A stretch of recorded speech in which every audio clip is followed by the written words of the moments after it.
अस्सलाम वालेकुम एवरीवन। जिस तरह तुम जानते हो, मैं तुहाडा अपना दोस्त चौधरी मोहम्मद वजील हसन। किदों तक साडे एरिए दे साडे इस जगह के बंदियां दी जान दी कदर नहीं की जाएगी? किदों तक इत्थे बंदे डिग डिग के ऐसे मरते रहणगे? मेरा सवाल है सारे इंतजामिया तो कि जेडे इस साडे हल्के दे इंतजामिया उन्हां तो कि हर साल यह पुल कई हादसे का शिकार बनता है, कई हादसे का बाइस बनता है। यह पुल जिहड़ा कि साडी होश तो पहले दा आ, मतलब 2000 सेंचुरी सन बनया सी, आई थिंक सो, या शायद उस तो पहले दा बनया होया वा। इस पुल की हालत तुम देख सकते हो। मैं इस पुल की हालत दिखाना भी है, मेरा कैमरा मारे, मैं इस पुल की हालत दिखाना है कि पुल नाकस हो चुके हैं। इस पुल का कोई कह लो कि इस पुल का कोई पता नहीं है, किसी टाइम डिग सकता है तो एक बड़े हादसे का बाइस बनेगा जिहदे विच जानी नुकसान होएगा, इस एरिया की आवाम का माली नुकसान भी होएगा।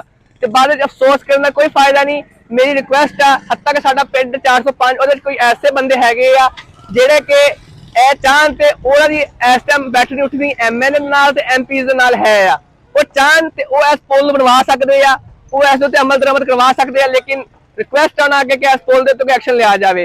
हुण तुहानूं असीं इत्थे जेडे बंदे आ दुकानां वाले उहनां दे मूंह सुणवाने आ, जेडे बंदे इस 24 घंटे मौजूद हुंदे आ उहनां दे मूंह सुणवाने आ कि की हालात रहे होए आ, किस तरह दे एक्सीडेंट हुंदे रहे आ। ਅਸੀਂ ਤੁਹਾਨੂੰ ਆਵਾਮ ਦੇ ਮੂੰਹ ਸੁਣਵਾਉਂਦੇ ਆ। ਆਜੋ ਮੈਂ ਜੋ ਤੁਹਾਨੂੰ ਆਪਣੇ ਏਰੀਆ ਦੇ ਬੰਦਿਆਂ ਨਾਲ ਗੱਲ ਕਰਵਾਉਣਾ, ਜਿਹੜੇ ਇੱਥੇ ਇੰਨੇ ਸਾਲਾਂ ਤੋਂ ਦੁਕਾਨਦਾਰ ਬੰਦੇ ਆ, ਜਿਹੜੇ ਇਸ ਮਾਰਕੀਟ ਦੇ ਇੰਨੇ ਸਾਲ ਰਹੇ ਹੋਏ ਆ, ਆਪਾਂ ਗੱਲ ਕਰਦੇ ਆ। ਆਜੋ ਇੱਕ ਮਿੰਟ ਮਾਈਕ ਲਾ ਲਾਂ। अस्सलाम वालेकुम जी। वालेकुम सलाम। ਕੀ ਹਾਲ ਹੈ ਜੀ ਤੁਹਾਡਾ? ठीक ठाक, खैर खैरियत। ਕੀ ਨਾਮ ਹੈ ਜੀ ਆਪਣਾ? मेरा नाम अब्दुल गनी। अब्दुल गनी। अच्छा चाचा गनी, मैं पूछना चाहांगा कि ਜਿਹੜੀ ਸੀ ਗੱਲ ਕਰਨਾ ਚਾਹਦਾ ਪੁਲ ਤੇ ਆਪਾਂ ਦੁਕਾਨ ਇੱਥੇ 8-5 ਮੋੜ ਤੇ ਕਿੰਨੀ ਦੇਰ ਤੋਂ ਦੁਕਾਨ ਆਪਣੀ? तकरीबन 20 साल तो मेरी दुकान है इत्थे। अच्छा। आ भाई सफदर मेरे नाल ने मुर्गिया फरोश ने। सही है। ते मैं इत्थे पकौड़े ते जलेबियां कढदा। ठीक है। इस पुल दे नाल साडा हर वक्त कनेक्ट ते वास्ता आ। ठीक है। ਤੇ ਕਿੰਨੇ ਹਾਦਸੇ ਤੇ ਹੁੰਦੇ ਦੇਖ ਲਿਆ ਆਪਣੀ ਅੱਖਾਂ ਨਾਲ? ਕਿੰਨੀ ਦੇਰ ਦਾ ਪੁਲ ਬਣਿਆ ਹੋਇਆ? ਮੈਨੂੰ ਲੱਗਦਾ ਪੁਲ ਨਾਕਸ ਹੋ ਗਿਆ ਹੋਏਗਾ ਵਾਲਾ। ਇਹਦੇ ਤੇ ਜੀ ਬਹੁਤ ਬੇਸ਼ੁਮਾਰ ਹਾਦਸੇ ਹੋ ਚੁੱਕੇ ਆ। ਕਿੰਨੀ ਵਾਰ ਇੱਥੇ ਟਰਾਲੀਆਂ ਉਲਟੀਆਂ ਨੇ, ਬੱਸਾਂ ਗੱਡੀਆਂ ਉਲਟੀਆਂ ਨੇ।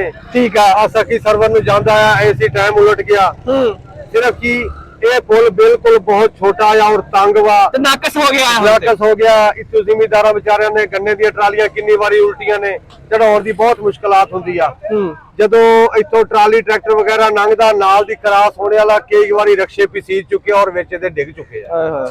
ਇਸ ਵਾਸਤੇ ਕਿੰਨੀ ਵਾਰੀ ਇਹਦੇ ਵਾਸਤੇ ਆਵਾਜ਼ ਵੀ ਉਠਾਈ ਗਈ ਆ, ਕਿਸੇ ਨੇ ਇਹਦੇ ਨੂੰ ਫੋਲੋ ਨਹੀਂ ਕੀਤਾ। ਆਵਾਜ਼ ਉਠਾਈ ਜਾਂਦੀ ਹੈ ਲੇਕਿਨ ਉਸ ਚੀਜ਼ ਦਾ ਰਿਸਪੌਂਸ ਕੋਈ ਨਹੀਂ ਆਂਦਾ। ਮੈਂ ਇਹੀ ਰਿਕੁਐਸਟ ਕਰਨਾ ਚਾਹ ਰਿਹਾ ਹਾਂ, ਚੱਕ ਨੰਬਰ 405 ਵਿੱਚ ਐਸੇ ਕਈ ਸ਼ਖਸੀਅਤ ਆ ਜਿਹਨਾਂ ਦੀ ਐਮਐਨਏ ਦੇ ਨਾਲ, ਸਾਡੇ ਜਿਹੜੇ ਹਲਕੇ ਦੇ ਆ ਐਮਪੀਏ ਦੇ ਨਾਲ ਬੈਠਣ ਉੱਠਣ ਨਾਲ, ਲੇਕਿਨ ਸਦਸੀ ਦਾ ਕੋਈ ਫਾਇਦਾ ਨਹੀਂ ਹੁੰਦਾ। ਮੇਰੀ ਰਿਕੁਐਸਟ ਹੈ ਬੰਦਿਆਂ ਅੱਗੇ ਕਿ ਐਸੀ ਕੋਈ ਐਕਸ਼ਨ ਲਿਆ ਜਾਵੇ। ਪੁਲ ਨਾਕਸ ਹੋ ਚੁੱਕਿਆ, ਮੈਂ ਬਾਰ-ਬਾਰ ਕਹਿ ਰਿਹਾ ਇਸ ਗੱਲ ਨੂੰ ਕਿ ਪੁਲ ਨਾਕਸ ਹੋ ਚੁੱਕਿਆ ਹੈ। ਕਿਸੇ ਟਾਈਮ ਵੱਡੇ ਹਾਦਸੇ ਦਾ ਨੁਕਸਾਨ ਬਾਇਸ ਬਣੇਗਾ, ਇਹਦੇ ਜਾਨੀ ਤੇ ਮਾਲੀ ਦੋਨੋਂ ਨੁਕਸਾਨ ਹੋਣਗੇ। ਤੇ ਉਸ ਟਾਈਮ ਬਾਅਦ ਸਾਡੇ ਜਿਹੜੇ ਐਸੀ ਦੇ ਜ਼ਿੰਮੇਦਾਰ ਬੰਦੇ ਆ ਉਹ ਆ ਕੇ ਹੀ ਕਹਿਣਗੇ ਬੜਾ ਅਫਸੋਸ ਹੋਇਆ। ਅਫਸੋਸ ਕਰਨ ਦਾ ਫਾਇਦਾ ਨਹੀਂ ਹੈ। ਅਸੀਂ ਜਿਸ ਤਰ੍ਹਾਂ ਇੱਕ ਚੀਜ਼ ਸਹੀ ਕਰ ਸਕਦੇ ਆ, ਅਸੀਂ ਉਹ ਚੀਜ਼ ਸਹੀ ਕਿਉਂ ਨਹੀਂ ਕਰ ਰਹੇ? ਅਸੀਂ ਇਸ ਚੀਜ਼ ਸਾਨੂੰ ਚਾਹੀਦਾ ਕਿ ਇਸ ਚੀਜ਼ ਤੇ ਕੋਈ ਐਕਸ਼ਨ ਲਈਏ। ਅੱਛਾ, ਮੈਂ ਪਰ ਸਭ ਤੋਂ ਤੁਹਾਡੇ ਤੋਂ ਇਹੀ ਗੱਲ ਪੁੱਛਣਾ ਚਾਹਾਂਗਾ ਕਿ ਆਪਣੀ ਦੁਕਾਨ ਕਿੱਥੇ ਕਾ?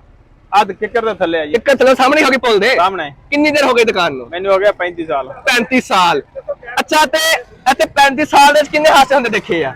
ਇੱਥੇ ਅਕਸਰ ਹੁੰਦੇ ਆ ਸੇ। ਅਕਸਰ ਹੀ ਹੋ ਜਾਂਦਾ ਆ, ਉਹ ਆਮ ਜੀ ਗੱਲ ਆ। ਆਮ ਹੀ ਆ। ਤੇ ਐਸੀ ਤਾਂ ਕੋਈ ਰਿਸਪੌਂਸ ਨਹੀਂ ਕਰਦੀ ਆਵਾਮ ਦੇ? ਸਾਡੇ ਪੋਲੀਟੀਸ਼ੀਅਨ ਜਿਹੜੇ ਇਸ ਹਲਕੇ ਦੇ ਹੈਗੇ ਕੋਈ ਵੀ ਨਹੀਂ ਕਰਦੇ।